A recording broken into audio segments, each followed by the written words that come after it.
നമ്മൾ ഉണ്ടാക്കാൻ പോകുന്നത് ബീഫ് പെപ്പർ റോസ്റ്റ് ആണ്. അപ്പോൾ നമുക്ക് വീഡിയോയിലേക്ക് പോകാം. ഇതിനായി ഞാൻ 1 കിലോ ബീഫാണ് എടുത്തിട്ടുള്ളത്. ഇതിലേക്ക് 1.5 ടേബിൾ സ്പൂൺ മല്ലിപ്പൊടി ചേർത്ത് കൊടുക്കാം.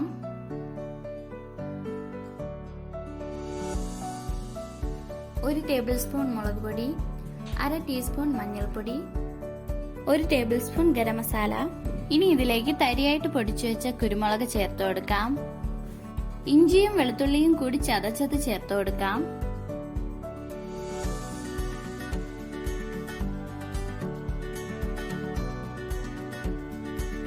ഇനി ഇതിലേക്ക് ആവശ്യത്തിന് ഉപ്പിട്ട് കൊടുക്കാം. ഒരു തണ്ട് കറിവേപ്പിലയും കൂടി ഇട്ടുകൊടുത്ത് നന്നായിട്ട് മിക്സ് ചെയ്തെടുക്കാം.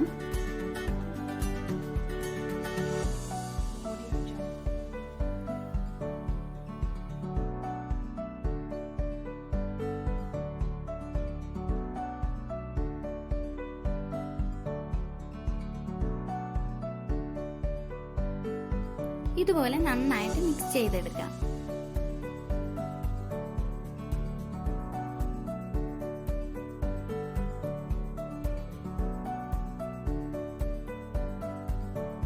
ഇനി നമുക്ക് കുക്കർ അടച്ച് 4 വിസിൽ കേൾക്കുന്നത് വരെ വെയിറ്റ് ചെയ്യാം.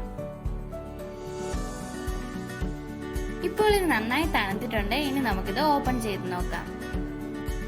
കണ്ടില്ലേ, ഇപ്പോൾ ഇത് നന്നായി വെന്ത് വന്നിട്ടുണ്ട്. ഇനി ചൂടായ ചട്ടിയിലേക്ക് 3 ടേബിൾ സ്പൂൺ കോക്കനട്ട് ഓയിൽ ഒഴിച്ചു കൊടുക്കാം.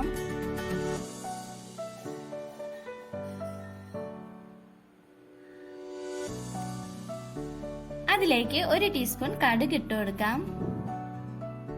കടുക് നന്നായി പൊട്ടിയതിനു ശേഷം ചതച്ചു വെച്ചിരിക്കുന്ന ഇഞ്ചിയും വെളുത്തുള്ളിയും കൂടി ചേർത്ത് കൊടുക്കാം. ഇഞ്ചിയുടെയും വെളുത്തുള്ളിയുടെയും പച്ചമണം മാറുന്നത് വരെ ഒന്ന് വഴറ്റിയെടുക്കാം.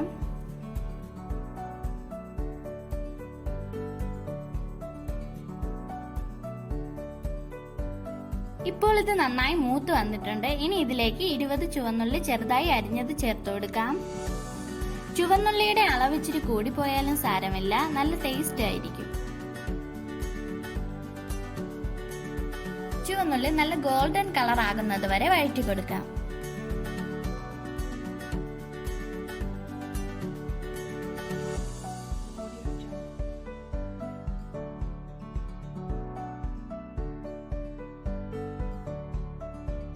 ഇപ്പോൾ ഇത് നല്ല ഗോൾഡൻ കളറായി വന്നിട്ടുണ്ട്. ഇനി ഇതിലേക്ക് വേവിച്ചു വെച്ചിരിക്കുന്ന ബീഫ് ചേർത്ത് കൊടുക്കാം.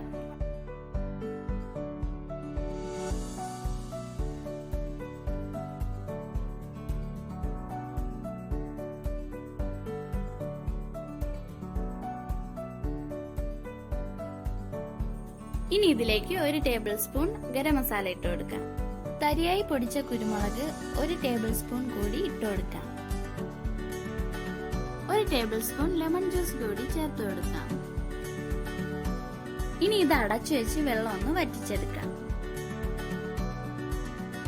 അപ്പോൾ വെള്ളമൊക്കെ വറ്റി നമ്മുടെ ബീഫ് പെപ്പർ റോസ്റ്റ് ഇവിടെ റെഡി ആയിട്ടുണ്ട്. ഇനി നമുക്ക് സ്റ്റൗ ഓഫ് ചെയ്യാം.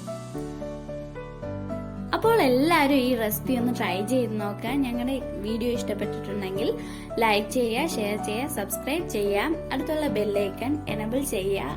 ഓൾ എന്ന ഓപ്ഷനും കൂടി ക്ലിക്ക് ചെയ്യുക.